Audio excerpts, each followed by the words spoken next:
What if everything you've been told about finding yourself is actually keeping you lost? For decades, a seductive promise of self-discovery has lured countless men into an endless maze, a loop of perpetual adolescence disguised as noble purpose. You might feel invigorated by endless options, liberated by runaway ambition, yet somehow there's always that nagging itch, an invisible boundary that keeps you circling the same life without ever arriving. There's a hidden, self-perpetuating error at work here, a blind spot in our collective story that traps men in arrested development. We idolize the ageless spirit of youth, romanticize the freedom to change directions at a moment's notice, while the deeper facets of maturity, responsibility, sacrifice, engagement are quietly pushed aside. Could our very quest for authenticity be fueling the cage we claim to hate?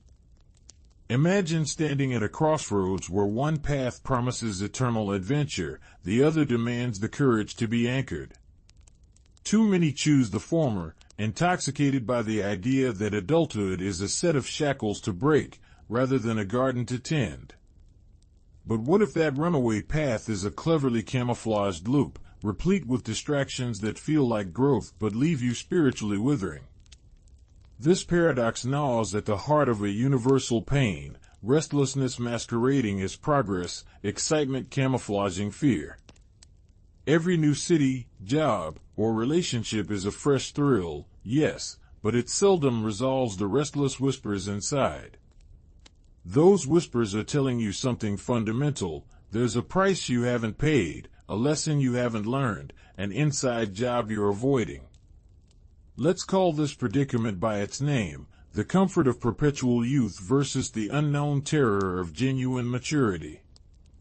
In a world that warps novelty into virtue, maturity becomes synonymous with compromise, as if rooted commitment stifles the soul rather than anchors it. In truth, the bravest act is to step off the treadmill of distraction and face the blank page where your life story really begins. Yet how do you convince yourself to leave a party that everyone claims is the ultimate celebration? How do you choose grounding over glamour, responsibility over restlessness, when the noise of infinite possibility screams louder than the whisper of your own potential? It helps to recognize that growth isn't a destination you stumble upon, it's a crucible in which you forge your authentic self. This introduction is an invitation and a dare, a preview of the uncharted territory ahead, where we'll follow the trail of a broken promise stitched into the fabric of modern manhood. We'll uncover the moment when freedom, once a source of joy, mutated into a perpetual state of pause. We'll witness the slow unraveling of purpose when the soul, starved of responsibility, grows leaner, hungrier, more desperate. You might be thinking, that sounds heavy. I came here for excitement, clarity, maybe a hack or two. But hold on, true transformation rarely arrives on the wings of a quick fix. It emerges from the willingness to stare down the myths we've embraced since boyhood, that life's mission is to chase windmills of possibility, forever evading the solid ground of commitment. Have you ever looked back on a year of chasing thrills and realized you still feel hollow, as if the adventures had nothing to do with your soul? That's the echo of the hidden error, the self-perpetuating myth that the more you chase, the more you matter. Spoiler alert, maturing isn't measured by how far you go, but by how deeply you root yourself in your own growth. Carl Jung, the Swiss psychiatrist and pioneer of depth psychology, had a lot to say about this phenomenon. He saw how men could be hypnotized by the promise of endless expansion, yet shrink away from the inner work required to become whole. The irony, he argued, is that you can circle the globe, amass accolades, and still feel like a fragment, because the essential maturation process never took place. So what have we really been running from? Responsibility? Authentic relationships? A coherent sense of purpose that can't be traded for the next shiny distraction? When we dodge these pillars of maturity, we pay a steep toll: unfulfilled potential, numbness, the creeping suspicion that something vital is missing. Yet the greater risk lies in never discovering just how capable we truly are. The secret emancipation awaits on the other side of that threshold we're too afraid to cross. Across the divide from boyhood, with its clever justifications and endless detours, lies the landscape of genuine adulthood, a terrain marked by accountability, depth, and service that lights up the corners of our being. But first we have to admit the price of admission. And that admission isn't about chores or paychecks. It's about acknowledging an inner charge to cultivate our own souls, to shape ourselves into men of substance, not just survivors of circumstance.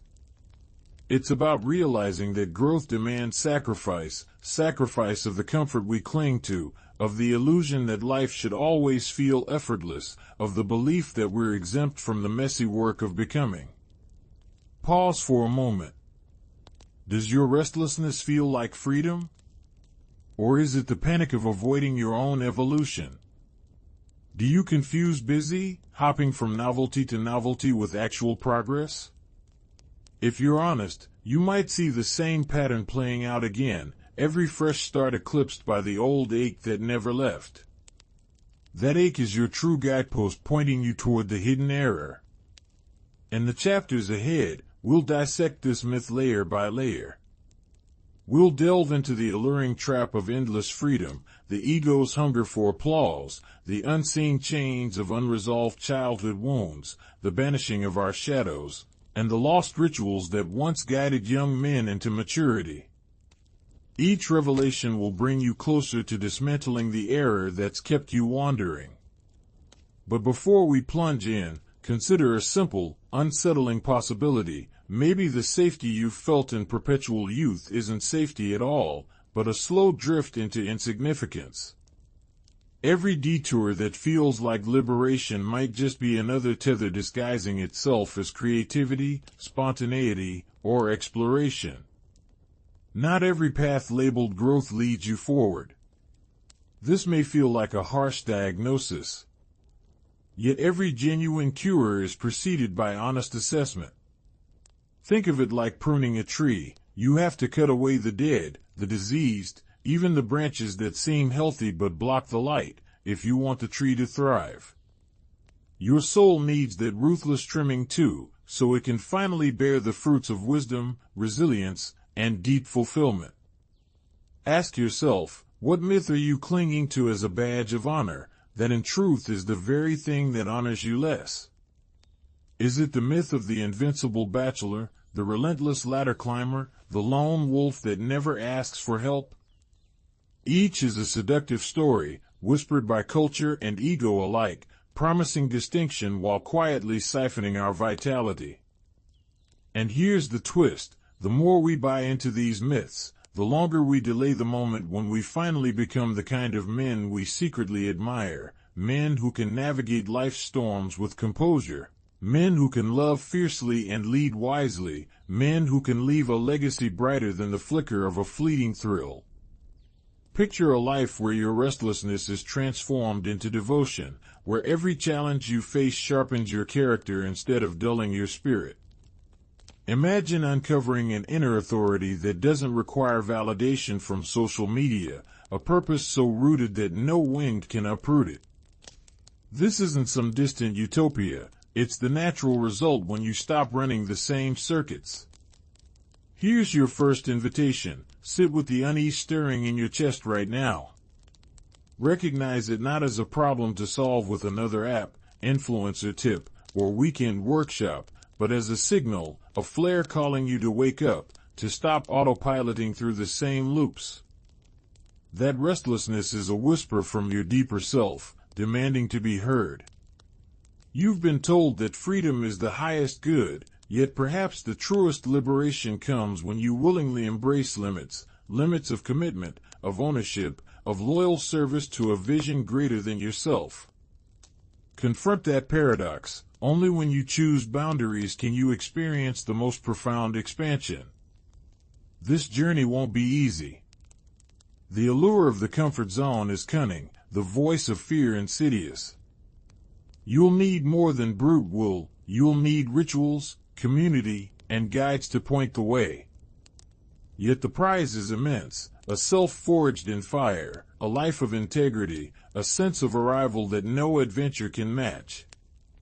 Today, let this introduction serve as your first step across the threshold. Let's agree to name the hidden error, to shine a light on the phantom promises, to uncover the cost of evading responsibility. In doing so, we prepare ourselves to do the real work of adulthood, not through endless seminars, but through the daily, daring choice to grow up. If you've ever felt a hollow ache beneath the thrill of novelty, or noticed how achievements lose their luster the moment they're reached, then you're already at the edge of something profound. That edge is where transformation waits.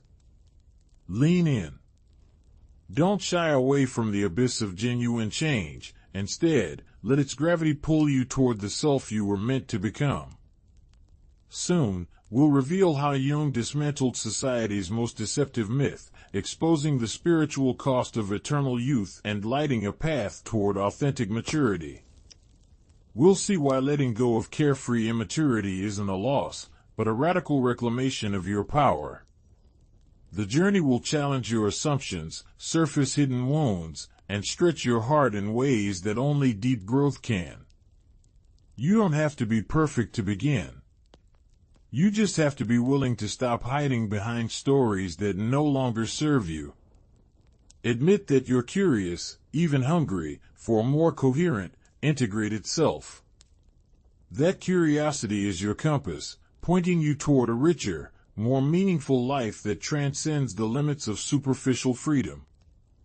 Remember, the call to true adulthood is an invitation into a partnership with life itself, where you give your strength to something enduring and receive in return a sense of wholeness you've never known. It's a dance between taking responsibility and opening your heart so wide it can hold the complexities of existence.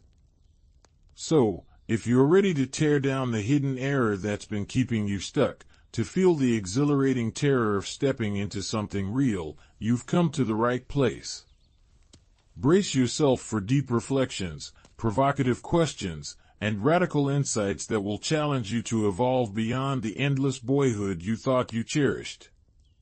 Your restlessness is not a glitch, it's an invitation. Soon, we'll explore how to answer that call, how to break free from the perpetual adolescence we mistake for freedom, and how to finally walk into the vast, uncharted territory of authentic maturity. Are you prepared to face the truth and begin the journey of true becoming? Corito espectador. Confira se você ainda está inscrito no canal. Às vezes, a inscrição pode ser cancelada automaticamente, então é sempre bom verificar. Aproveite e se torna membro do canal. Como membro, você terá benefícios incríveis, como assistir aos nossos conteúdos semanais. Além disso, você pode apoiar nosso trabalho sendo financiador do canal com value. Sua ajuda nos permite investir em ferramentas melhores e elevar a qualidade de produção dos nossos conteúdos. Junte-se a nós nessa jornada e faça parte de nossa comunidade. E compartilhe gente aí nos comentários de que cidade você está escutando esta história e que horror sal por aí agora. The Eternal Boy, myth of perpetual freedom. Look around the corner of your restless mind and you'll see him, the Eternal Boy, forever chasing the next thrill. He's the one who packed his bags again, downloaded a new app, signed up for yet another course, anything to avoid the quiet hum of responsibility. Culture cheers him on as a hero of freedom, applauding his spontaneity and labeling his commitments clinging. But beneath the social media highlights and passport stamps lies a gnawing unease, a churn in the gut that no adrenaline rush can still. What feels like liberation often masks a deeper imprisonment, the compulsive flight from adulthood's weight. We celebrate his tireless search for novelty, mistaking the spin of the merry-go-round for genuine progress. And so he keeps circling, believing every departure is a fresh beginning, never noticing that the compass never shifts, that he's essentially going nowhere. The myth says the boy who never stops is the boy who's truly alive. The reality? He's stuck on the same loop of excitement and exhaustion. From festival hopping in Ibiza to last-minute trips to Bali, the eternal boy worships unpredictability. He thrives on seizing the moment and derides routines as soul-sucking chains. He equates a rigid calendar with a life poorly lived, so he dodges commitments like they're weeds strangling young grass. But here's the secret no one tells him: a soil that never settles never yields fruit. By refusing to plant roots, he forfeits the deep nourishment that only seasons of consistency can bring. It's easy to glamorize his every sunrise jog on some remote ridge or every wild evening spent chasing neon lights. Yet when dawn breaks, he's left staring at a blank page, the same restlessness twisting his gut. He confuses novelty for purpose and intensity for meaning, never pausing to ask whether the next big burst of excitement will ease his hunger or only sharpen it. In the halls of advertising, youth is worshipped as an ultimate good. Smiling faces leaping off cliffs, tanned limbs sprinting across beaches, all casting maturity as a gray-haired bargain born of compromise. From billboards to blockbuster films, we're taught to idolize the boy who outruns expectations, who never stays long enough for memories to settle. But every story has its underbelly. The more you cheer a character's flight from roots, the more you ignore the ache behind his escape. Existential anxiety grows in the silence between thrills, a voice that whispers, "Why am I still hungry, even though I've tried everything?" The eternal boy mistakes that whisper for weakness, spins it into another excuse to flee. He's terrified that settling means stagnation, never realizing that true growth often demands a firm stance, a willingness to cultivate one spot until it cavorts with life. Here's the ugly twist: the very thing he prizes, limitless freedom, becomes his prison. When every sunrise is a blank ticket, there's no map to guide him home, no anchor to tether his aspirations. Freedom without foundation is just chaos in disguise. Consider a kite soaring wildly in a gale, looping and diving until its string snaps and it crashes. That's the eternal boy's journey. He soars until he plummets, then scrambles for the next gust of wind. What once felt electric turns exhausting. He spends more time booking flights and editing highlight reels than forging genuine connections or wrestling with hard questions. When the celebration ends, he stands alone, watching memories fade like foam on the shore, wondering why the euphoria never lasts. The choice between the safety of immaturity and the perilous path of growth is no small dilemma. On one side lies the familiar lullaby of distraction: swipe, scroll, sprint, repeat. On the other, the unsettling summons of responsibility, commitments that might choke his fun, demands that might fracture his comfort. Growth feels like a leap off a cliff with no promise of a soft landing. Yet immaturity is a slow descent into insignificance. The eternal boy's greatest fear isn't getting stuck, it's discovering there was nothing meaningful to escape in the first place. And so he stays busy, driven by the notion that motion equals progress. But movement without direction only carves out hollow progress, a life measured by tally marks of wow moments, not by quiet afternoons of rooted belonging and hard-won resilience. Imagine a traveler who hops trains at random stations, each destination more Instagrammable than the last. He collects snapshots but never asks why he's traveling beyond the surface thrill. He might claim he's searching for himself, but what he really hunts is a mirror that reflects back his own worth.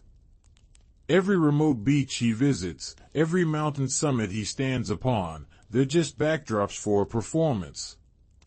The applause of likes and comments fuels him, yet it can't satiate the deeper hunger for belonging, for a story of purpose that extends beyond the next post. The more he seeks novelty, the more he evades the questions that truly matter. Who am I when the cameras turn off? What legacy am I weaving when the party ends? Those questions require roots, not rambling. Philosophers have long warned that unbridled freedom, unanchored by moral or spiritual foundations, spirals into nihilism rather than ecstasy. Existentialists spoke of anguish that emerges when we stand fully responsible for our choices, free of parental or societal safety nets. The eternal boy hears about anguish and ducks for cover, believing any pain is proof of error. Yet that very anguish is the gateway to authentic meaning. When you lean into the discomfort of choosing one path and letting go of hundreds more, you discover what truly matters to you, your values, your commitments, the relationships that outlast any hashtag. Carl Jung called this the process of individuation, the necessary break from collective myth into a self-determined life. But the eternal boy prefers the collective myth of boundless freedom over the lonely courage of self-direction. Psychologically, this relentless avoidance of depth is a defense mechanism. Novelty becomes a buffer against confronting inner emptiness. Every time excitement offers a temporary high, it's functioning like a bandage over a wound that needs stitches. Without the bravery to let the wound show, to sit with it, name it, integrate it, the pain returns in new disguises: burnout, anxiety, cynicism. The eternal boy cycles through experiences hoping for a cure, unaware that he's the one shearing off pieces of himself to keep the facade intact. He fears that facing his own void will topple his world, so he fabricates distractions to keep the tide of insecurity at bay. But distractions are leaky boats. They may float for a time, but eventually the water seeps in. What if instead of fleeing the void we leaned into it?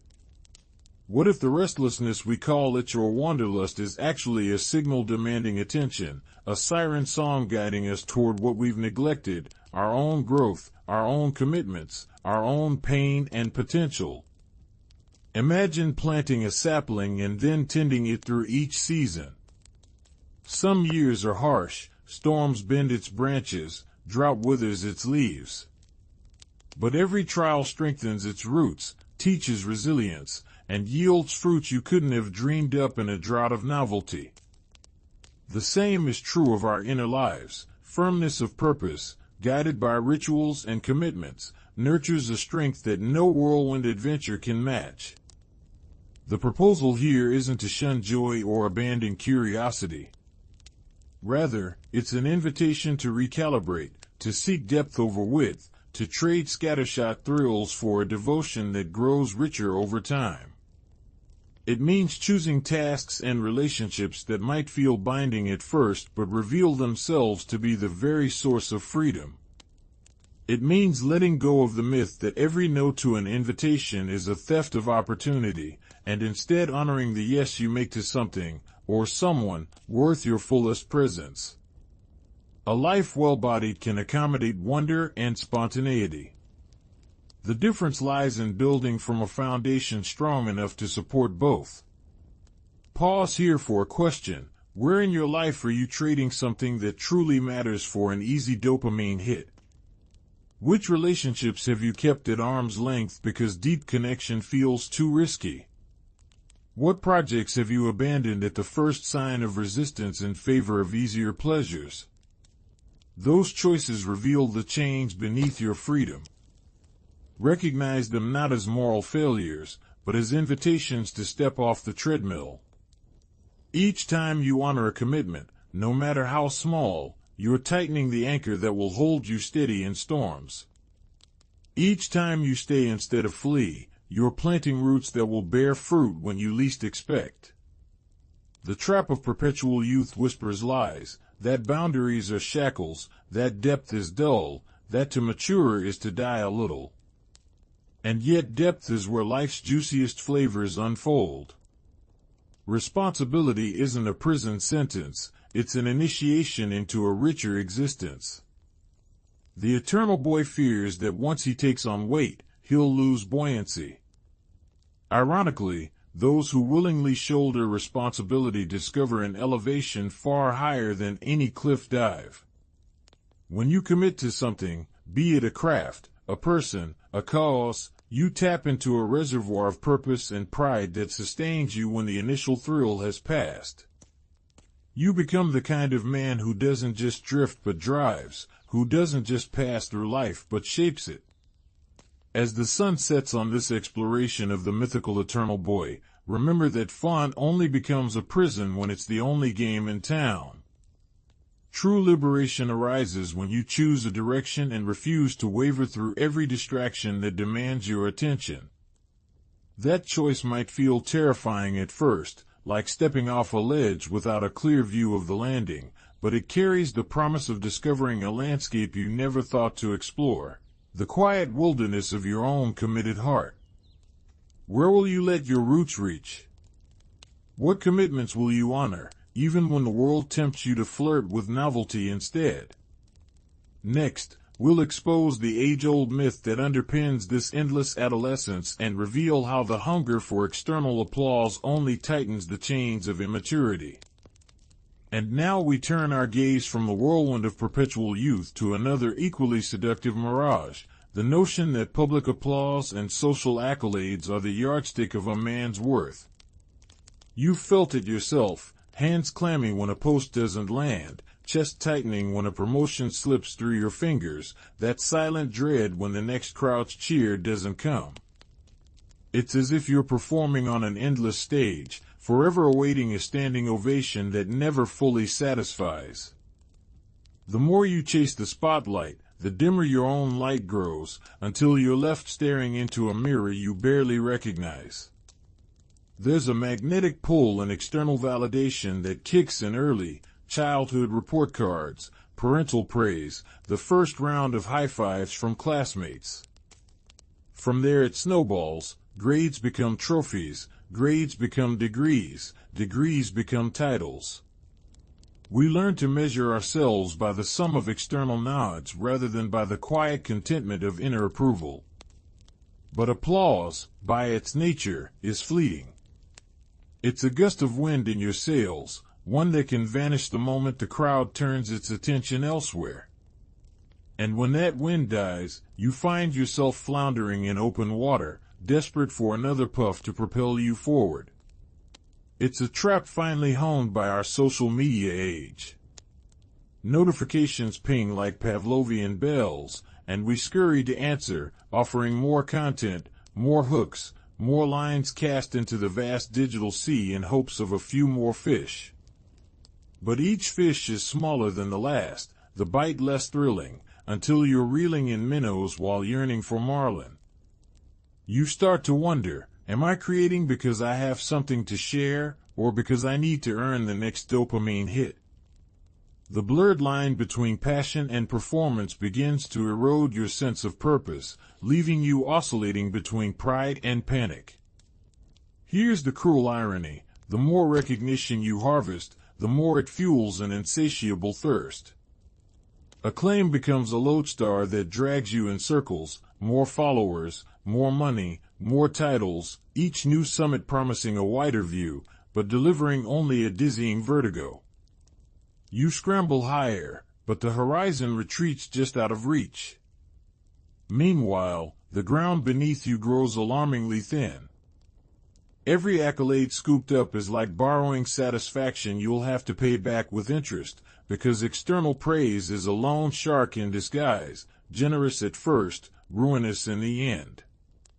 At the heart of this lie is an existential dilemma: will you define yourself by other people's applause, or will you uncover a sense of worth that stands firm when the crowd falls silent? It's one thing to enjoy recognition, it's quite another to lean on it as the scaffolding holding up your identity. The former enriches your journey, the latter dictates it, forcing you to choreograph your steps in hopes of eliciting the right response. Gradually, your acts cease to serve your soul and begin to cater only to the audience's whims. This predicament traces back to a simple psychological mechanism, conditional self-worth. When your value depends on an external metric, grades, likes, promotions, you start living in a mansion built on sand. One wave of criticism or ignoring can crumble your foundation. It's why the high achiever wakes in the dark, heart racing, convinced they'll wake to headlines of failure. The success that once filled their chest with pride now feels like a ticking time bomb. Anxiety and imposter feelings thrive in this landscape, renegade tenants squatting in your mind, perpetually whispering that you're one flop away from repudiation. Consider the metaphor of a professional actor who only feels alive on opening night. Backstage, in the dressing room mirror, he's haunted by the thought that without the sunburst of applause, he's nothing. His identity conflates with the ovation at the end of each performance, so much so that when reviews come back lukewarm, he spirals into a pit of self-doubt. Outside that theater, he's hollow, unsure how to be himself absent an audience. The applause becomes both his drug and his demon, elevating him in public even as it erodes him in private. Then happens the inevitable collapse. The show closes, the audience disperses, and the actor is left staring at the empty seats. Suddenly, he confronts the scariest thing there is, himself without an audience. No role to play, no lines to recite, no spotlight to bask in. The silence is louder than any shout. It's here, in that vacuum, that the man finally encounters a question he's been dodging. Who am I when there's no one watching?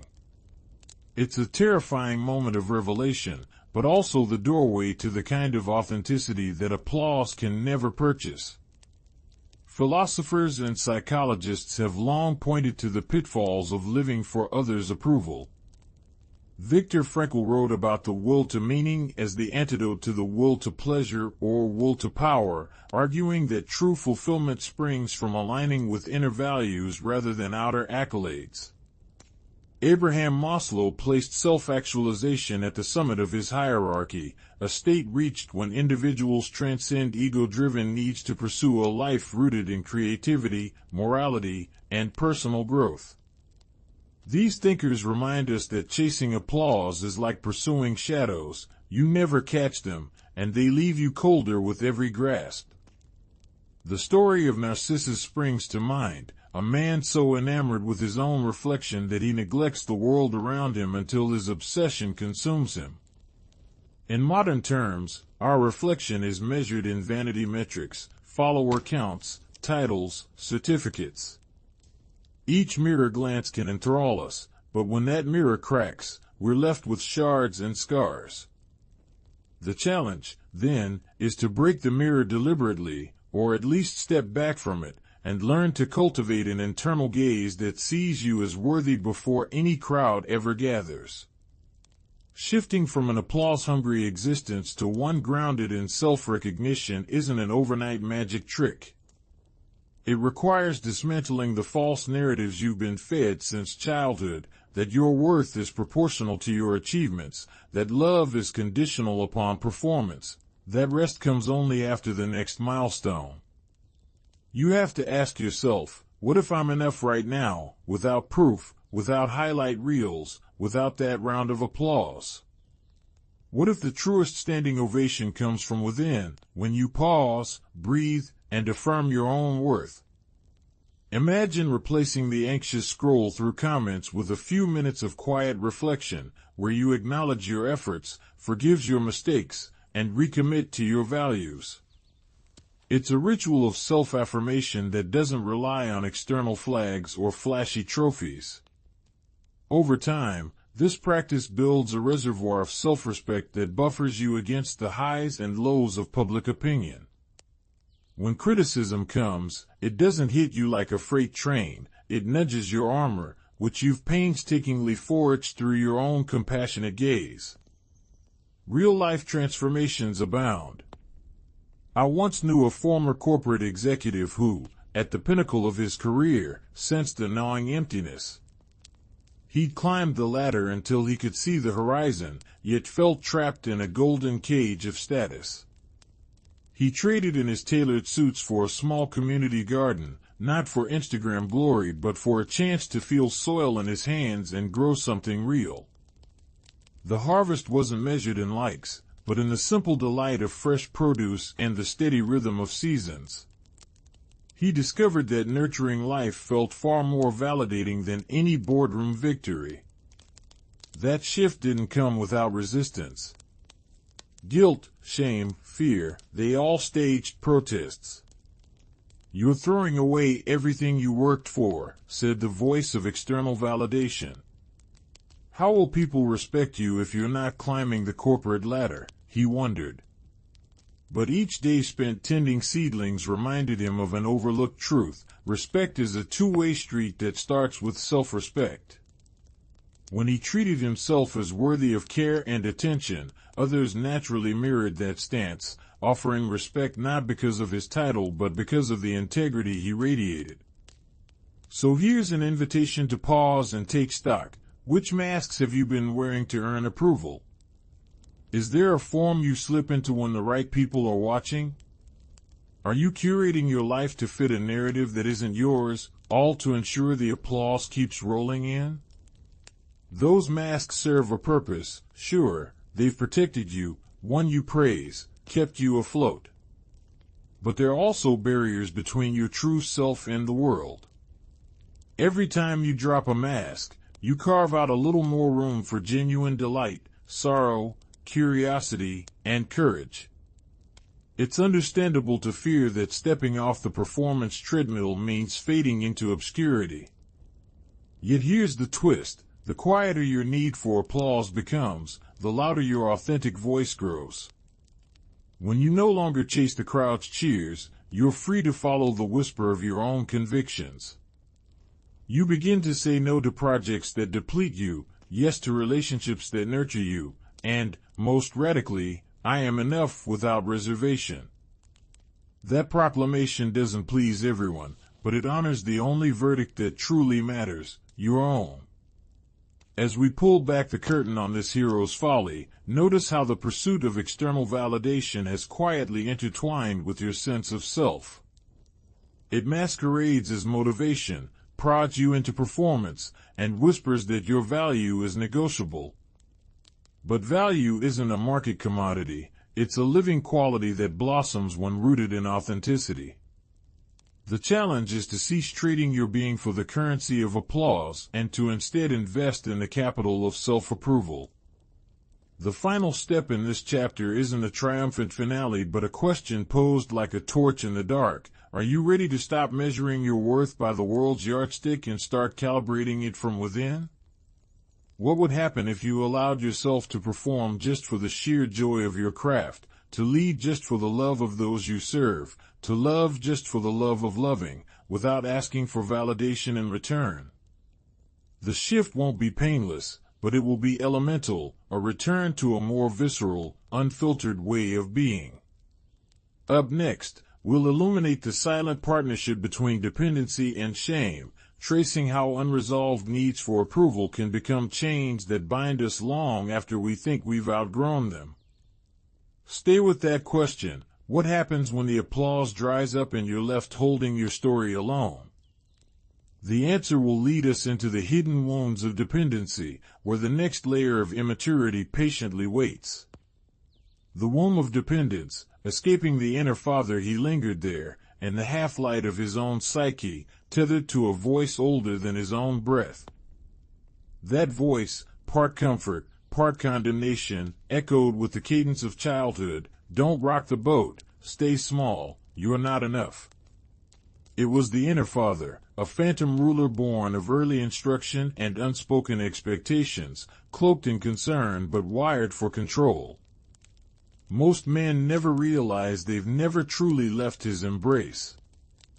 They carry that buried patriarchal whisper into boardrooms, bedrooms, and every mirror they dare to face. And so they seek permission, crave approval, tiptoe around conflict, believing they're choosing freely, when in fact they're dancing on his strings, confined in an invisible womb of dependence.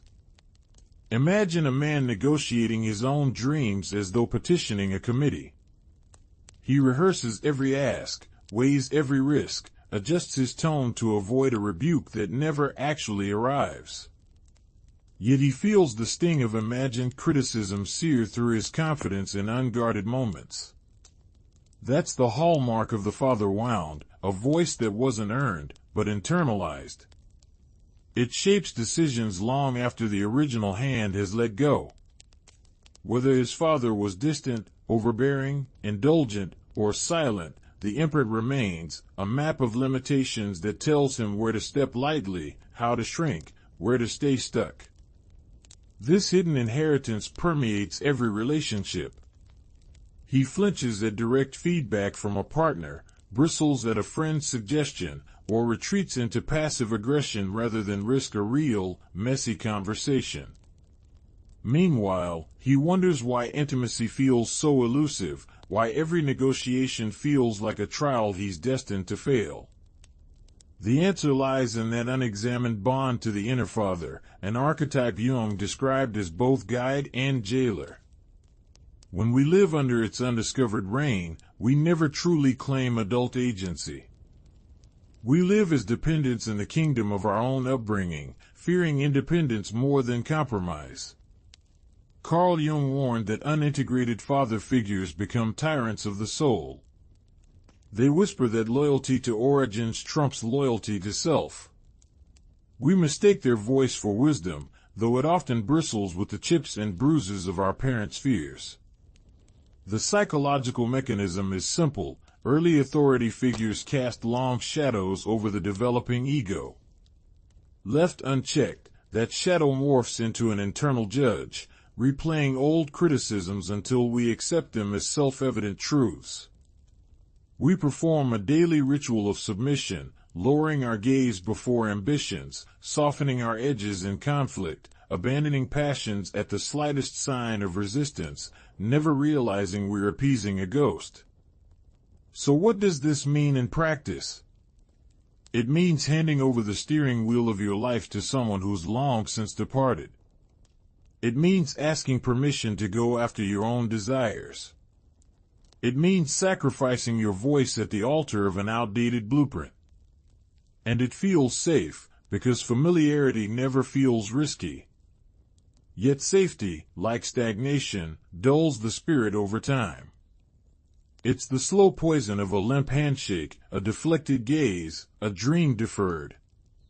You might convince yourself that you're honoring tradition or being practical.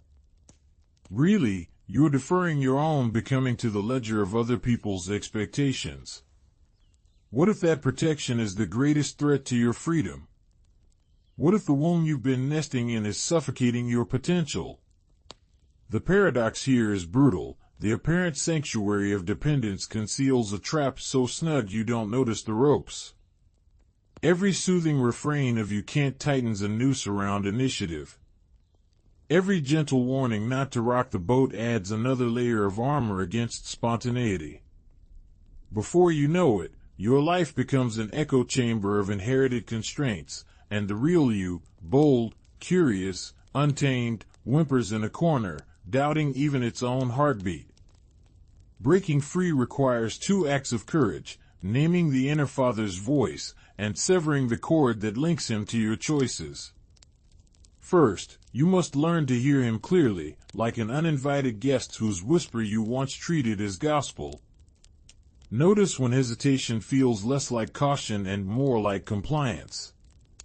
Pay attention to perfectionism, when you polish a project not for excellence but to forestall imagined disapproval. Track the ways you yield to invisible scripts, declining invites that pose growth, avoiding feedback that might sting, shrinking ambitions to conform to a legacy that isn't yours. Next comes the ritual of emancipation. This might look like writing a letter to the inner father, pouring out every unspoken injunction, every unacknowledged longing, then ceremonially burning it, burying it, or tearing it to pieces. It might involve a symbolic walk away from the places that echo those early voices, childhood homes, old social circles, career paths chosen by default. You're not abandoning your roots, but choosing to stand at arm's length, reclaiming the space between instruction and action. In that gap lies sovereignty. Embracing self-sovereignty doesn't mean becoming a rebel without a cause. It means rewriting the rules under which you operate. It means forging a new covenant. I decide what's possible for me. You draft this code from scratch, informed by your values, your passions, your hard-won wisdom. You begin to look inward for counsel rather than backward at some fading patriarchal echo. You learn to distinguish between a healthy inner mentor, the voice of self-care and genuine prudence, and the hollow tyrant born of other people's anxieties. The transformation unfolds in small acts, speaking up when you've stayed silent, choosing commitments that ignite rather than drain you, following curiosities that terrify more than titillate. You cultivate a practice of checking in, is this choice mine, or a reverberation of an old demand? Over time, you'll notice a new tone emerge, firm, calm, curious. It's the sound of a man stepping out of the womb of dependence into the open air of his own authority. Of course, the process isn't linear. Some days the inner father will roar back like an old guard at the gates, warning you of failure, loss, shame. You'll feel the old recoil, the urge to recant, to slink back to safety. That moment is crucial. It's where you either reassert sovereignty or surrender. Each time you stand your ground, you tighten the chain of your own self-trust. Each time you yield, you reinforce the old pattern. Growth demands practice, patience, and fierce kindness toward yourself in the throes of resistance.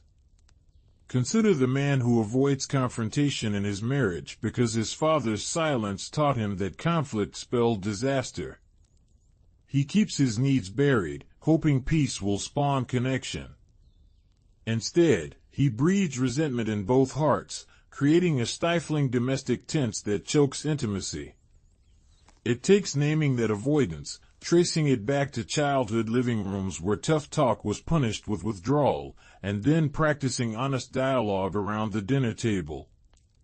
Only by leaning into discomfort does he build a new pattern, one where respect, not fear, governs the tone of his voice.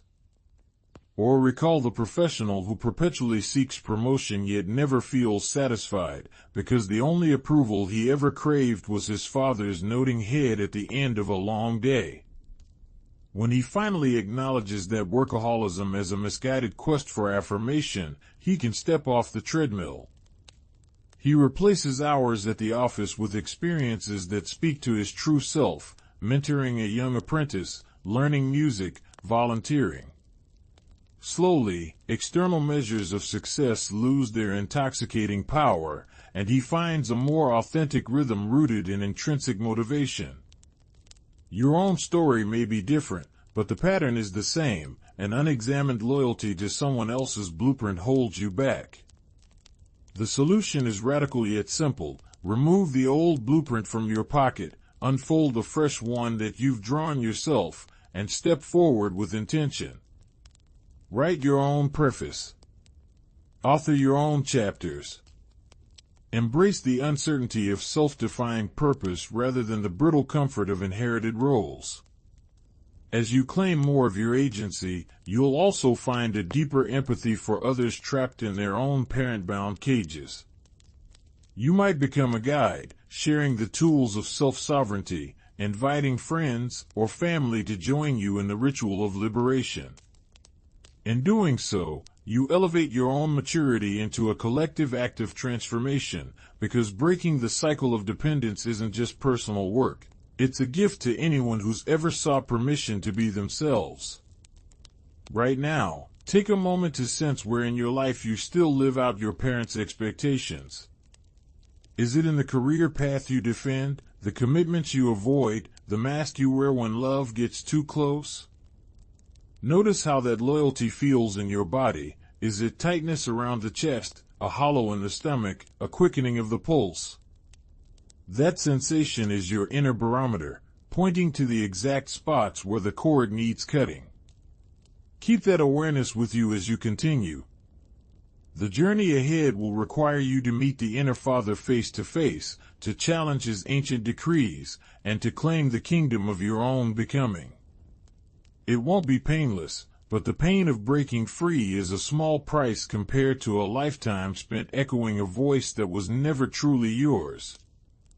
Next, we'll explore Jung's radical prescription for integrating the shadow, a path that will give you the tools not only to escape dependence, but to transform your inner adversaries into allies on the road to authentic maturity. Prepare to discover how befriending your darkest impulses is the gateway to self-sovereignty and true creative power. Alchemy of individuation. Integrating the shadow, we arrive now at a threshold both terrifying and liberating, the territory of our own darkness. You've unmasked the myths of eternal boyhood, you've torn away the masks of performance, you've cut the cord of inherited dependence, and yet there remains an uncharted continent within you, a shadow realm awaiting the light of conscious attention. This is the crucible of alchemy, where your unacknowledged impulses, fierce desires, buried fears, and disowned traits reside.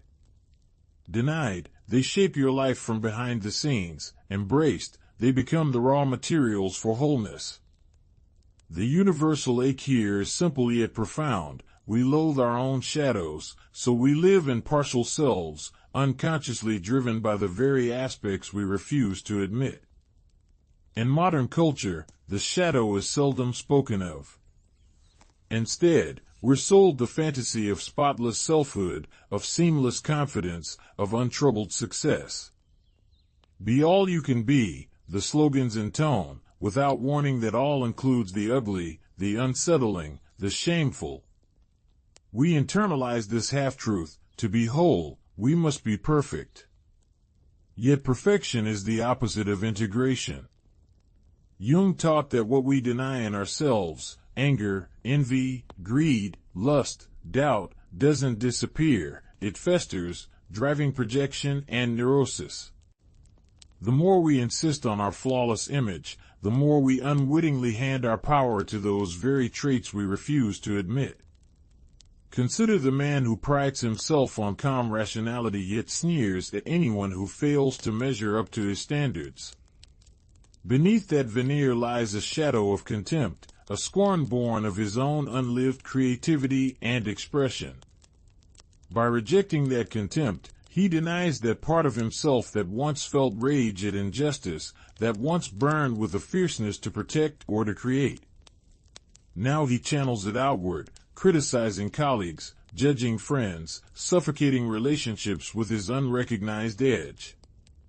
The more he denies the shadow, the more it escapes in unwelcome bursts, snapping arguments, sudden resentments, inexplicable hostility. The existential dilemma is stark. Risk the inner chaos of meeting your own darkness, or endure the slow death of fragmentation. Which would you choose? To live a half-life in denial, chasing hollow ideals of impeccability, or to plunge into the unsettling depths and emerge with a cohesive, resilient self? The paradox is that true light blooms only when shadow is embraced. In alchemy, the dark lead must be transmuted into gold, so too must our disowned traits be acknowledged, understood, and given their rightful place in the psyche. Only then do we cease to be torn in two. Imagine a house with locked rooms. Each door bears a sign: fear, anger, desire, shame. You tiptoe past them every day, pretending you live in a studio apartment. But the house is incomplete, and used rooms weigh on the whole structure, inviting mold and rot. When you finally unlock those doors, enter the neglected chambers, you find treasures, creative energy, unspent courage, compassionate tenderness, wasted in darkness. The act of opening transforms the house from a partial dwelling into a home. This is the architecture of individuation, constructing an integrated self by excavating, illuminating, and re-inhabiting every room. Practically, the journey begins with honest self-reflection. Notice the qualities in others that provoke your strongest reactions, admiration or loathing. Those reactions are signposts pointing directly to your own disowned features. When you envy someone's boldness, you glimpse your own unclaimed courage. When you despise cruelty in another, you face your own potential for hardness. Rather than projecting onto the world, turn your gaze inward. How might this quality live within me?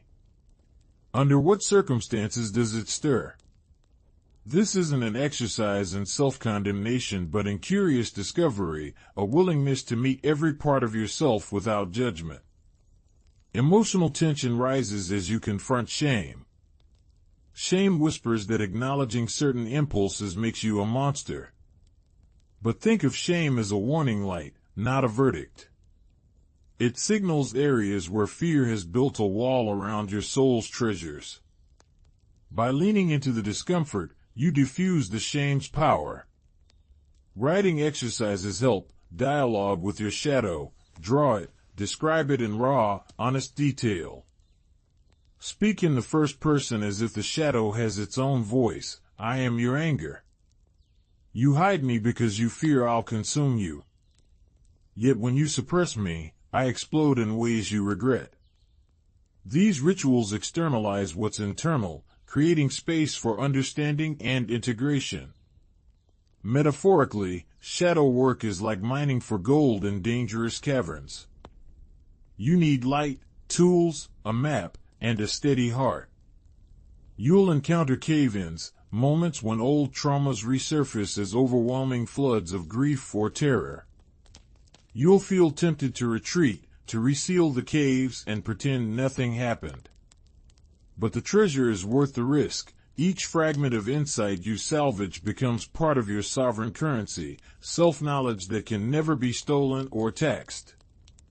Over time, you learn to traverse the depths with confidence, to carry the dark and light together, forging a more versatile, humane presence in the world. Authoritative voices validate this path. Jung described the shadow as the seat of the unconscious. He insisted that until we own our darkness, we are ruled by it. Joseph Campbell framed the hero's journey as descent into darkness, the belly of the whale, before the return into light. This universal narrative echoes in myths across cultures, the hero who faces demons, who crosses the underworld, who claims the boon and brings it back to the living. When you engage in your own hero's journey, shadow integration is the pivotal descent that yields transformation. The social mechanism of avoidance plays out in how we treat vulnerability. In a world that prizes certainty and control, admitting to inner chaos feels like a career killer, relationship saboteur. So we present polished profiles, carefully curate our emotions, and gaslight ourselves when fear or doubt arises. We call it professionalism, maturity, resilience, but it's avoidance. Real resilience isn't pretending everything's fine. It's facing what's real, no matter how ugly, and finding ways to love and work with it. The more skillful you become at intimate self-inquiry, the more robust your outer life becomes. Decisions become clearer because you see all the forces at play. Relationships deepen because you can hold complexity with compassion. Practical steps: establish a daily check-in. Before screens, before chatter, sit in quiet. Ask, what is the part of me that feels most neglected today? Listen without editing. Journal what arises, thoughts, sensations, images. Then offer a gentle embrace. I see you, I hear you, you belong. This simple act of witnessing disrupts the cycle of rejection. As you persist, you'll notice old triggers soften, fears lose their grip. You'll catch yourself before snapping at a loved one, recognizing the sting as echo of a past wound. You'll redirect energy from blame to curiosity. What am I afraid to feel right now? Emotional tension peaks when you face shadow parts that threaten your identity, cruelty, envy, deep shame. Yet these are the exact distillations of your most potent life force, passionate intensity that, when channeled, births creativity, purpose, fierce advocacy. Integration isn't moralizing, it's alchemical. You don't become a nicer version of yourself, you become the fullest version. You stop oscillating between extremes, stoic suppression and sudden explosion, and instead hold a balanced center that can access any part of you as needed. The existential hook here: what if your greatest gift lies in the very trait you fear most? That anger you've buried could fuel righteous boundary setting.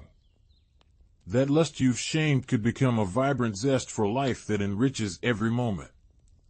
That sadness you've denied could open pathways to deep empathy.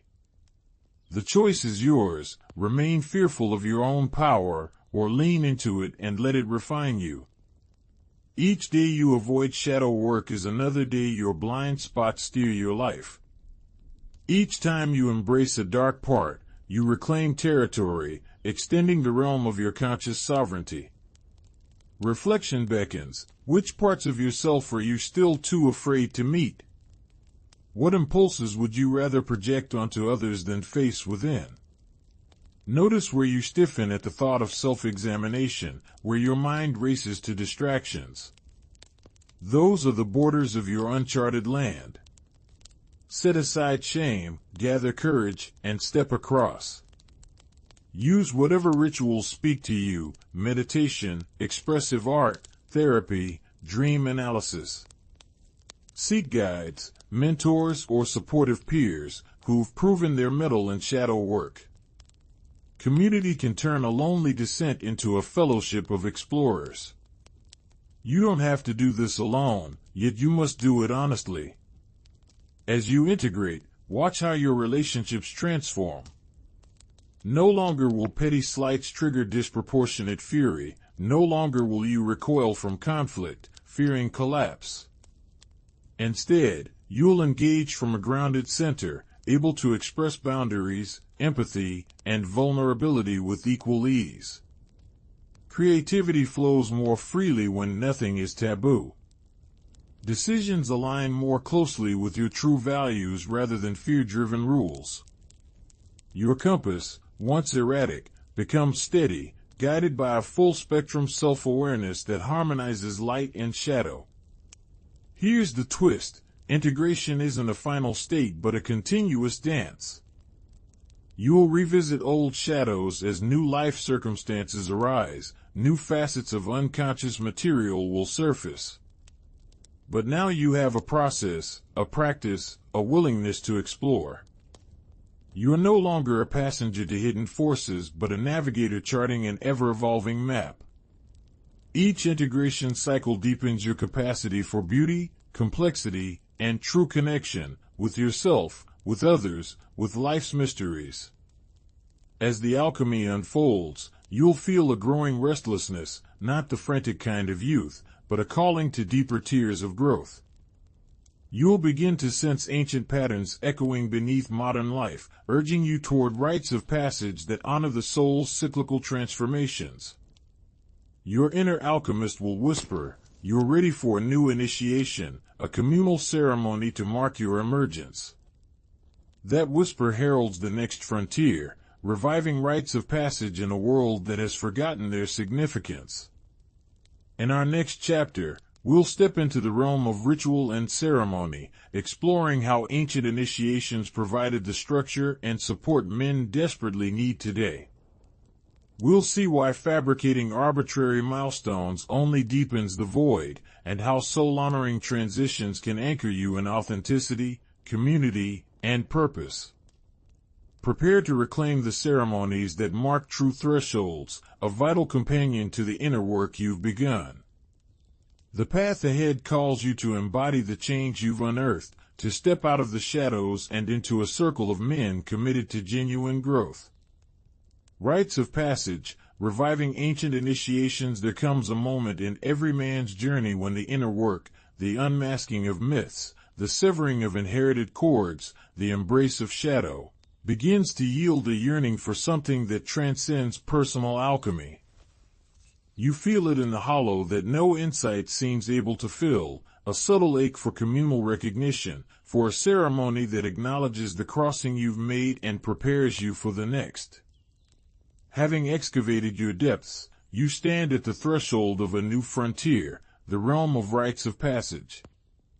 It is here that the soul, having done the solitary labor of individuation, seeks solidarity with a tribe, a circle, a lineage of men who witness and bless the transformation. Across millennia and continents, every traditional culture understood this instinct. They built elaborate ceremonies, fasts, hunts, initiations, ordeals, spirit quests, to mark the boy's emergence into manhood. These rituals were not optional extras but vital architectures of meaning, communal anchors that shaped identity and tied the individual to something greater than himself. In a world without these ceremonies, men wander from one self-imposed milestone to the next, graduations, promotions, new cars, hoping each will signify growth. Yet these secular triumphs offer no sacred threshold, no communal witness, no solemn recognition of a soul's enlargement. They can soothe the ego but never nourish the spirit. The universal crisis we face today is that modern life has orphaned men of ceremony. The factories, offices, and screens replace the tribal fire circle. Smartphone notifications stand in for the drumming of the elders. Without a communal framework, our transitions blur, adolescence bleeds into a half-formed adulthood, midlife arrives as a silent crisis rather than a sponsored turning point. Older age comes with neither honor nor counsel. Vacant of ritual, we invent arbitrary markers, fancy bachelor parties, elaborate vacations, DIY bucket lists, only to discover they leave us as empty as the next binge-watch session.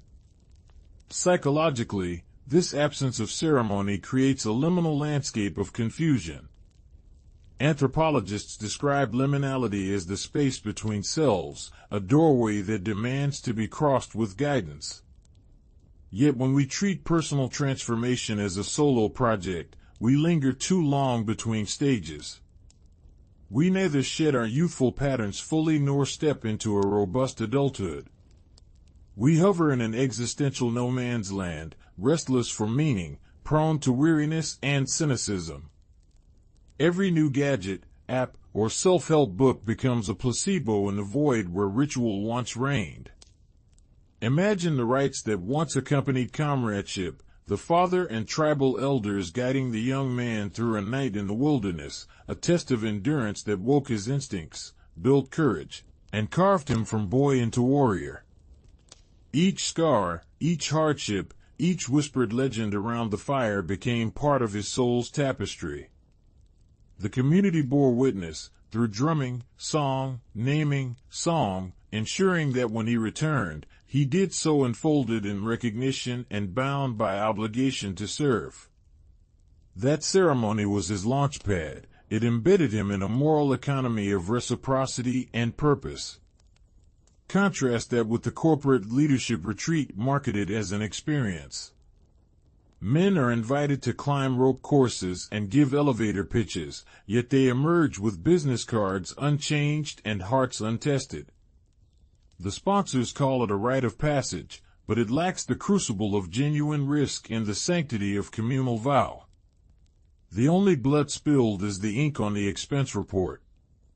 These hollow imitations mimic the form but betray the function. They busy the calendar without consecrating the soul. What if you could reclaim an authentic rite of passage, tailored to your life and values? What if you gathered a small circle of trusted brothers, deferred the distractions, and designed a threshold, an event so real that it shakes the old man you've outgrown from his complacency? This rite need not involve mystical symbols or exotic locales, though it can. It only needs three essential elements: a meaningful trial, a communal witness, and a rite of incorporation, words, symbols, or gestures that declare, you have crossed. You are transformed. We see you. Begin by identifying the threshold you long to cross. Perhaps it's no longer chasing novelty but committing to one cause. Perhaps it's stepping into fatherhood fully, accepting the mantle of responsibility.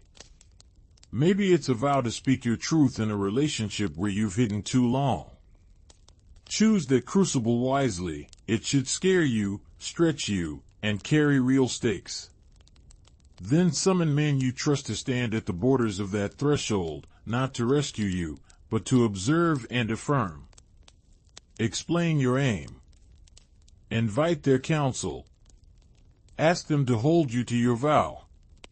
On the appointed day, enact the trial. It could be a silent hike up a mountain, a fast broken only by a communal sharing of bread and salt, a vigil spent under the stars, a day of labor building something for the community, or any ordeal that resonates with your calling. The point is not the specifics but the sincerity of risk and the commitment to show up fully. Let the physical discomfort and emotional intensity strip away the last vestiges of boyhood insulation, leaving a raw openness that cannot be faked. At the trial's end, gather in ceremony. Light a fire or a lantern. Speak the story of your journey, where you started, what you confronted, where you find yourself now. Let each brother speak a declaration of witness, a promise to hold you in your new role, to remind you of your strengths when shadows threaten. You might offer symbolic tokens, a knife sheathed in leather to represent integrity brought under discipline, a bowl to signify receptivity, a cloak to denote new responsibilities. As you exchange these symbols, you seal the transition with the gravity of communal agreement. The emotional tension in such moments can be electric. Many men fear vulnerability more than hardship. We joke about our own bravery while starving for authentic acknowledgement. At the heart of this resistance lies the dread of being seen, of letting others peer into the cracked places we've long hidden. Yet when a handful of witnesses lean in, when real words pass through the silence, it forges bonds deeper than any barroom pact. You emerge not only as the same man with new intentions, but as a man reborn in the sight of brothers who now owe you their loyalty as you do them. Reviving these rites heals multiple wounds at once. It reinscribes you into the tapestry of lineage, forging a connection that transcends the nuclear family or the hierarchical workplace. It cultivates an ecosystem of accountability, where your brothers remind you of your commitments in moments of doubt. It animates your purpose with a sacred dimension, because your vow no longer resides solely in your head, it lives in the communal story recited around the fire. It accelerates growth by harnessing the alchemy of shared sacrifice and solemn affirmation. Modern secular rituals can also be enriched by drawing on universal archetypes. You might adapt the vision quest of indigenous traditions, retreating into solitude with only water, journal, and a fire for 3 days. Or you could integrate the death and rebirth motif of ancient mystery schools, symbolic burial of old garments, emerging clothed in a robe inscribed with your new name or motto. Even a well-crafted urban ritual, a nighttime walk through the city, each stop marking a vow, each lamppost a moment of reflection, can carry profound symbolism if approached with reverence. Practical considerations matter, too. Choose a time that allows you mental and physical space, and give your invited brothers enough notice to clear their own schedules. Be intentional about location. A private spot fosters openness, whereas a public park invites distractions. Prepare any objects or readings that will deepen the experience: poems, myths, ancestral stories, personal testimonies. Make room for silence, for tears, for laughter. And after the ceremony, celebrate with a simple feast, bread, fruit, strong tea, so you break bread as a body newly formed. Yet beware the temptation to fetishize ritual as a one-and-done fix. The power lies not only in the ceremony itself, but in the integration that follows. Schedule regular gatherings, quarterly circles, annual return to fire events, so the bonds forged don't atrophy. Create small pilgrimages, service projects, or mentorship pairings that sustain the spirit of initiation. Ritual becomes a living practice, not a dusty artifact. You guard the sacred space by committing to return, to renew your vows, to face new thresholds as life unfolds. There's an existential dimension here. If you live without marked transitions, you risk living a static life, a loop of habits without narrative arcs. Rites of passage provide storylines, chapters that define before and after, that allow you to narrate your life as an unfolding saga rather than a meandering diary. When you tell your story, you can pinpoint the moment the apprentice became the artisan, when the wanderer hung up his pack and built a home, when the seeker became the guide. Those are the nodal points that give meaning to everything between. Authoritative voices underscore this truth. Joseph Campbell championed the hero's journey precisely because it mirrors every human life's need for departure, initiation, and return. Mircea Eliade wrote of the hierophany, the moment when the sacred breaks into ordinary time to consecrate existence. These scholars remind us that when our ancestors performed rites, they weren't indulging in quaint customs, they were aligning individuals with cosmic rhythms, reminding each man of his place and responsibility in the grand narrative of life. Diagnostically, the loss of initiation rites has contributed to our epidemic of disconnection, anxiety, and aimlessness. Men crave belonging and purpose, yet many spiritual communities no longer offer clear paths of entry or advancement. We have open membership but no open heart. We have high school reunions but no true homecomings. We traverse spheres of professional network but lack the tribal covenant of a shared destiny. The remedy begins when we reclaim those rites consciously, weaving them into our adult lives rather than dismissing them as childish or outdated. Transformation arises when the trial, the witness, and the blessing converge. You step across a symbolic threshold, land in a new identity, and receive communal sanction to act from that identity. That sanction becomes your moral gravity, drawing your daily choices toward integrity, courage, and service. You sense a new shape under your skin, a mantle that both comforts and demands. You feel the soft tug of accountability whenever you stray. You carry the echoes of the ceremony, its words, its songs, its laughter, like a compass in your chest. Pause to reflect. What meaningful ceremony could you initiate in your own community? What transition yearns for solemn recognition in your life right now? Is it the move from employee to entrepreneur? From single to partner? From hobbyist to artist? From aimless wanderer to devoted father or friend? Choose that threshold, no matter how humble. Your rite doesn't have to rival ancient mysteries, it only needs to speak to your soul's true stakes.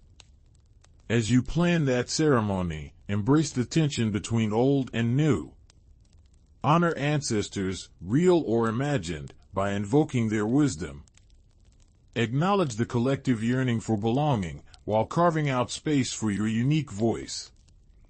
Let the rite be both an anchor in tradition and a beacon of your personal revelation. Invite men who can hold both the gravity and the levity of the moment, who will bear witness without judgment and cheer you into your next act. When the day arrives, lean into the discomfort and let it carry you deeper. Expect tears, expect laughter, expect silence that feels like an ocean. When your brothers speak your name, Hear it as a summons to the life you pledged. When you offer your vow, feel its weight settle into your bones. And when the final ember fades, carry its ash in a small pouch, a tactile reminder that change was real, witnessed, and consecrated. In the glow of that afterglow, you won't simply feel changed, you will be changed. Your life will unfold with new narrative arcs, new purposes, new alliances. Your commitments will burn with the incense of ceremony. You'll find yourself living not as a solitary wanderer but as a man bound by covenant to others, to values, and ultimately to the next threshold awaiting your passage. Having reclaimed rites of passage, you stand poised to embody the final dimension of authentic maturity, a life of service and responsibility that extends beyond self.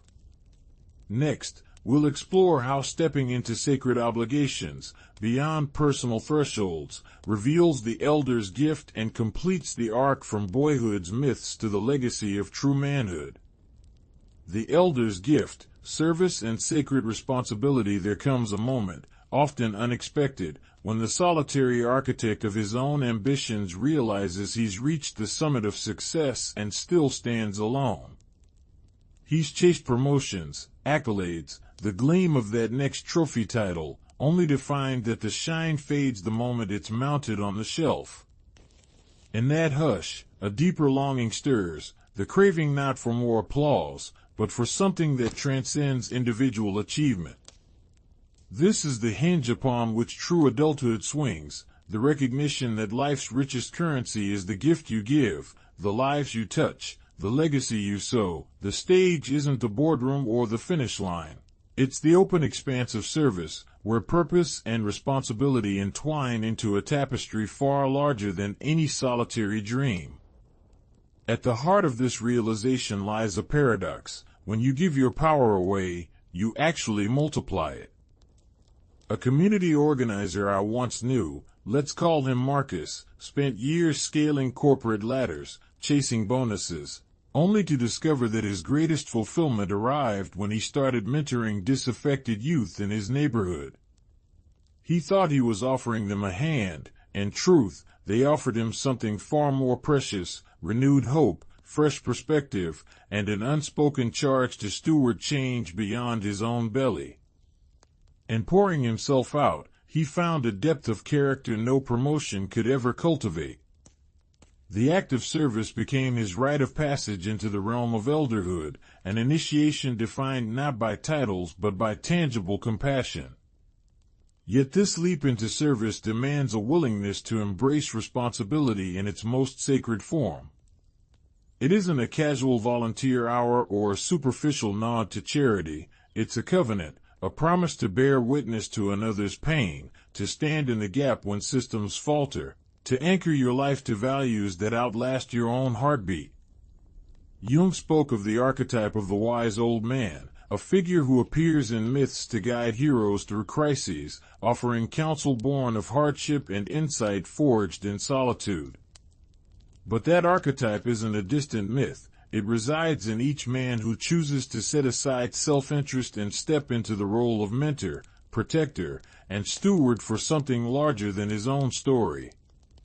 The existential crossroads happens when ego-centered pursuits, status, pleasure, the perpetual chase of novelty, present themselves as seductive paths. The world applauds flamboyance, celebrates charisma, elevates the individual who dazzles on the spotlight. Yet beneath that glitter lies a question that echoes in the silent chambers of the soul: is my life adding to the world, or simply siphoning from it? The man who measures success by his own reflection in the mirror will eventually confront the mirror's flat response. But the one who dips his hands into the messy work of service, rubbing shoulders with suffering, sharing tables with the marginalized, teaching children to read, finds that his reflection gains depth, color, and a resonance that ripples outward long after his own breath has stilled. Commitment to sacred responsibility doesn't arrive gently. It often hammers at the door in the guise of crisis: a friend in need, a community under siege, a child without a father figure. That call can feel like an unwanted interruption, a diversion from one's carefully plotted path.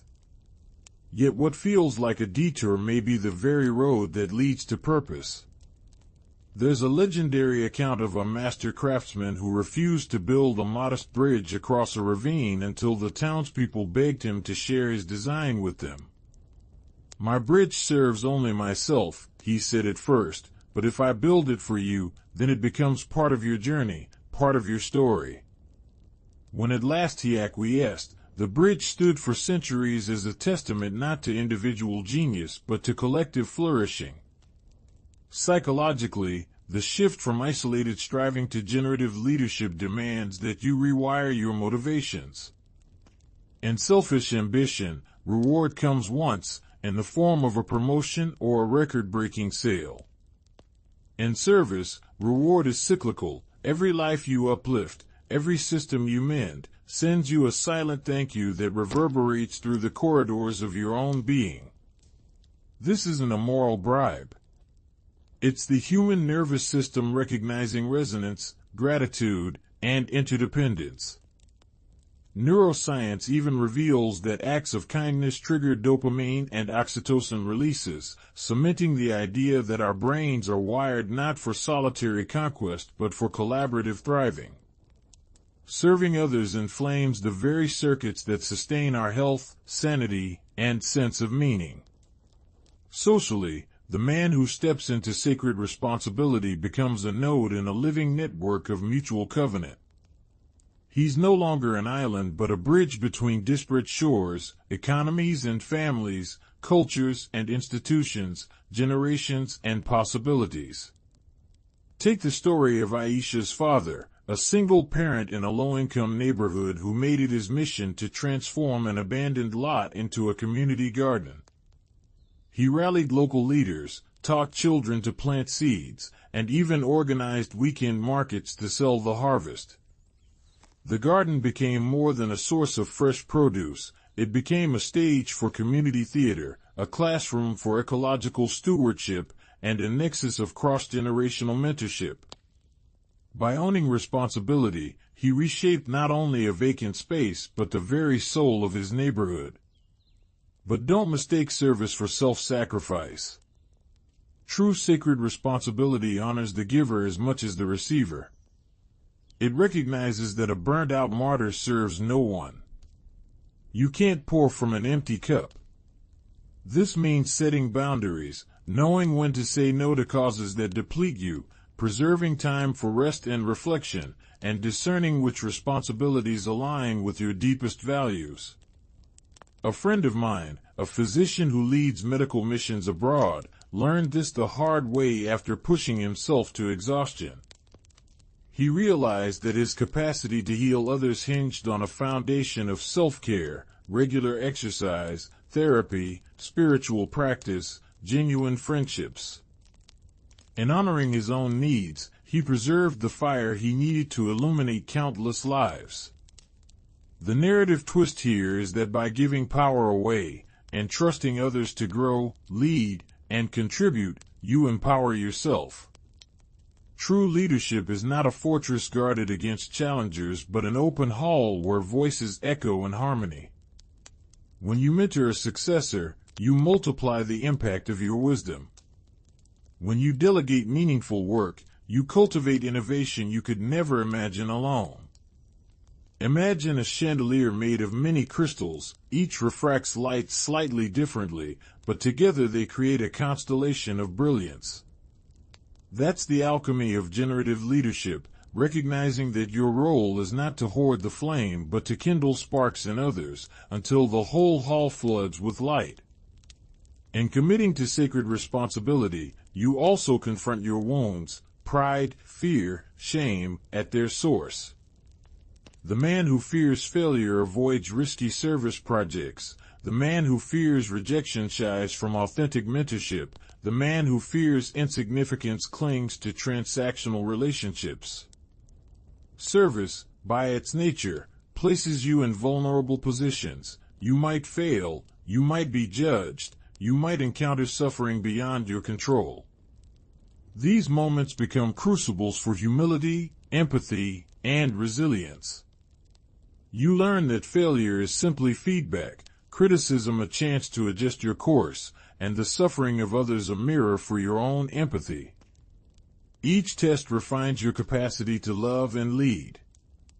The proposal, then, is deceptively simple. Let your life be guided by a summons that asks more of you than your own comfort. Listen for that summons in the quiet moments, when a news story about injustice stings your heart, when a neighbor's burden tugs at your conscience, when a younger colleague seeks advice in trembling voice. That inner cry is an invitation, not an imposition.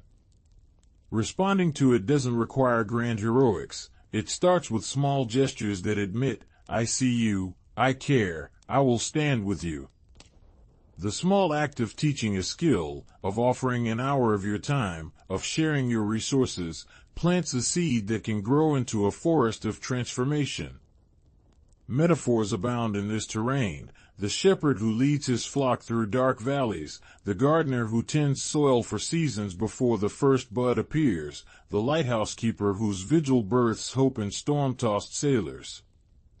Each image reminds us that service is iterative, patient, and often unseen.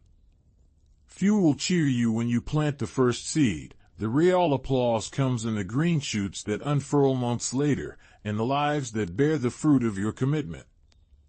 The measure of your service isn't immediate recognition but the slow, steady emergence of generative cycles that outlast any single campaign or calculation. Practical steps can anchor this call to action.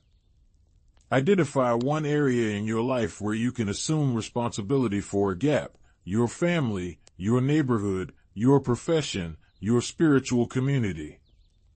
Choose a specific, tangible goal: a weekly visit to a senior center, a mentorship program for underrepresented youth, a workshop to share a skill you've mastered.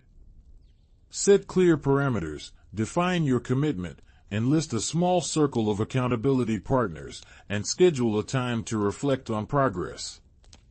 Celebrate incremental victories and learn from setbacks. Each step reorients your nervous system toward generosity, each reflection deepens your resolve, each celebration fuels the joy of shared purpose. Emotionally, embracing sacred responsibility can evoke both fear and exhilaration. Fear that you'll fail, that you'll be overwhelmed, that you'll lose personal freedom. Exhilaration at the prospect of aligning with something larger, of standing in the currents of collective good, of knowing that your life's purpose extends beyond your own lifeline. That tension is the lifeblood of transformation. Lean into it. Let the fear sharpen your focus and let the exhilaration widen your heart. Notice how, in the very moments of vulnerability, you also tap an inner reservoir of courage you never knew existed. Existentially, service answers the question, what will outlast me? Ego pursuits leave nothing behind but stories and memorabilia. Service, at its best, creates living legacies, empowered individuals, strengthened communities, revived ecosystems, shared wisdom that spills forward through generations. When you choose sacred responsibility, you enter a covenant with the future. You stake your life on the well-being of those who come after you. That covenant demands integrity. Your actions must align with your promises. Your values must guide your methods. Your humility must temper your authority. As this chapter of the journey draws to its climactic moment, a question arises like a beacon: who or what is calling you to serve beyond your own desires? What summons resonates deep in your chest, more insistent than any whisper of self-interest? That call might arrive as a sharp pang of discomfort when you witness injustice, or as a tender nudge when you see potential in another's eyes. It might come cloaked in opportunity or lurk as a problem you can't ignore. The summons itself is your invitation into elderhood, a role defined not by years but by willingness to bear responsibility for something that outlives you. And now, standing at the threshold of this elder's gift, you face the final suspense. Ultimately, how will you answer the call to fully grow up? Will you shrink back into the comforting solitudes of ambition and distraction, or will you step forward into a boundless landscape of purpose, service, and sacred responsibility? The next choice you make could redefine not only your life but the lives of countless others. The path of elderhood lies ahead. Are you prepared to take the first step? We begin this journey by naming the hidden error that lures us into a perpetual adolescence, the seductive promise that freedom, applause, dependence, denial, hallmarks of boyhood unexamined, and the absence of ceremony will somehow carry us across the threshold into a fulfilling life. We dissected the myth of the eternal boy, exposed the folly of seeking validation on borrowed applause, uncovered the invisible chains of the inner father, descended into the cavern of our shadows, revived the power of communal rites, and embraced the elder's gift of service. Each step was an invitation to meet our restlessness head-on, to feel the tremor of responsibility, and to claim the hard-won terrain of maturity. Now, with the path behind us glowing in flickers of insight, we stand at the ravine's edge, where cliff meets the chasm of choice, and a final challenge awaits. Before you allow the comfort of scrolls and screens to soothe the uneasy ache in your chest, I dare you to name the single, self-perpetuating pattern that has tripped you again and again. Is it the endless chase for novelty, the scramble for likes and promotions, the silent obedience to an unspoken inner father, the frantic flight from your own darkness, the longing for ritual that never arrives, or the fear of serving something larger than yourself? This isn't an exercise in self-flagellation but a moment of fierce clarity. The pattern you cling to as a badge of honor may well be the very thing that denies you the honor of becoming. Identify it now, in stark honesty. Write it down. Speak it aloud. Let it echo until it shocks you into awareness.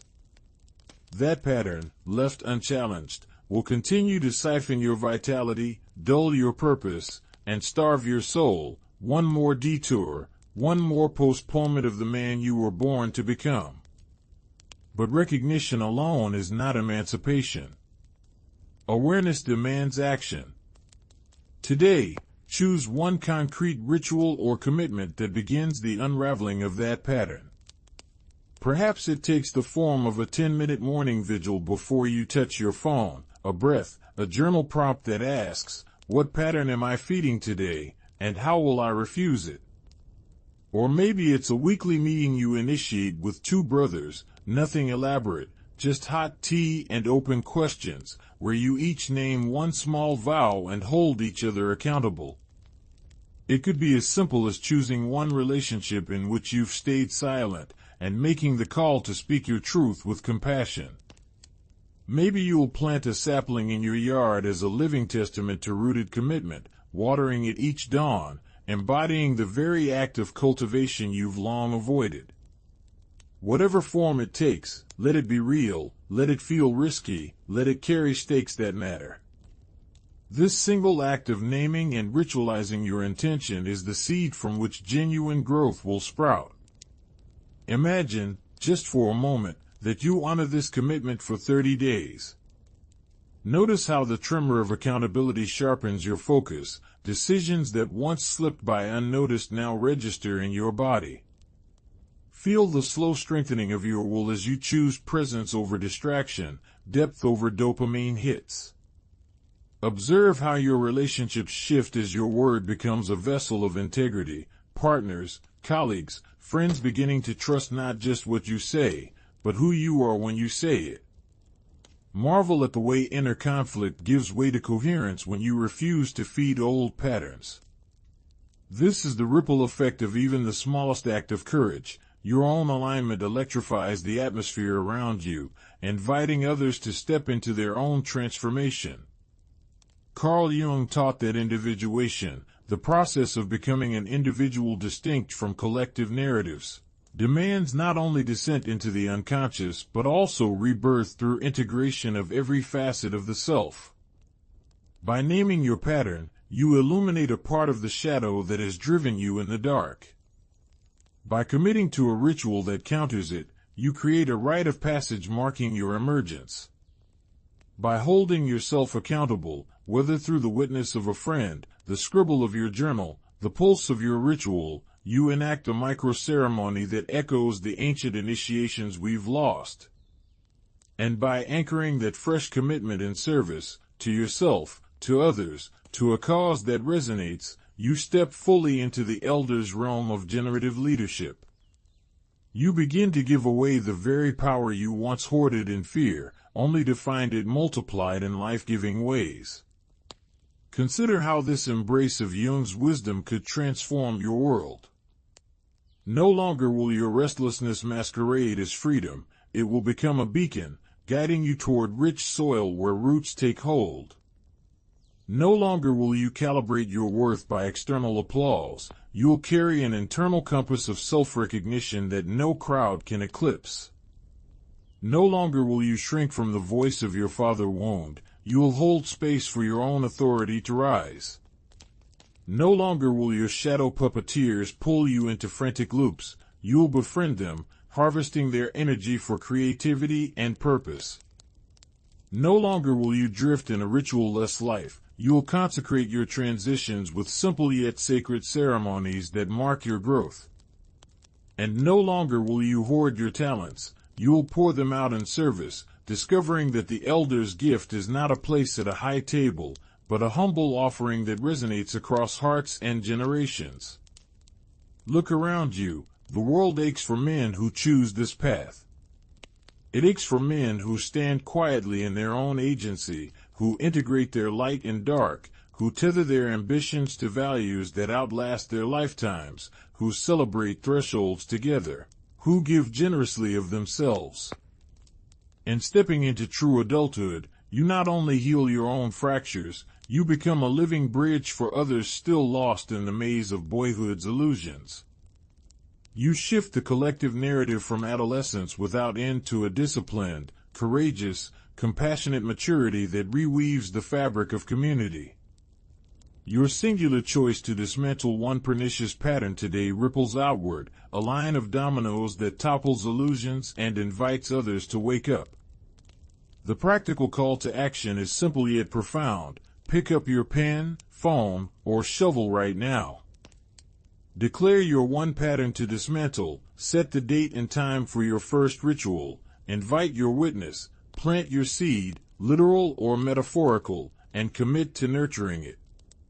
Record your promise. Then hold your breath and leap. You may feel exposed. You may tremble. Good. That tremor is the pulse of life asking you to come fully alive. Resist the urge to retreat into comfort.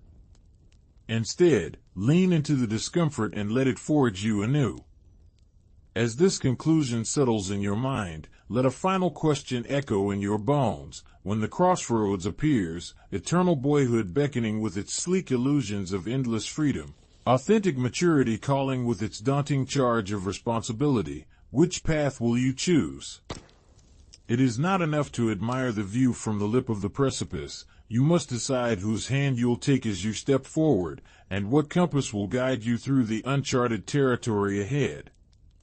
The man you've been running from waits on the other side, the man of depth, integrity, and service. Will you answer his summons today? Your restlessness is not a defect but an invitation. Your fear is not a stop sign but a beacon marking the frontier of your becoming. The hidden error that has kept you circling is now exposed for what it is, an opportunity to grow up, to grow deep, to grow into your own life.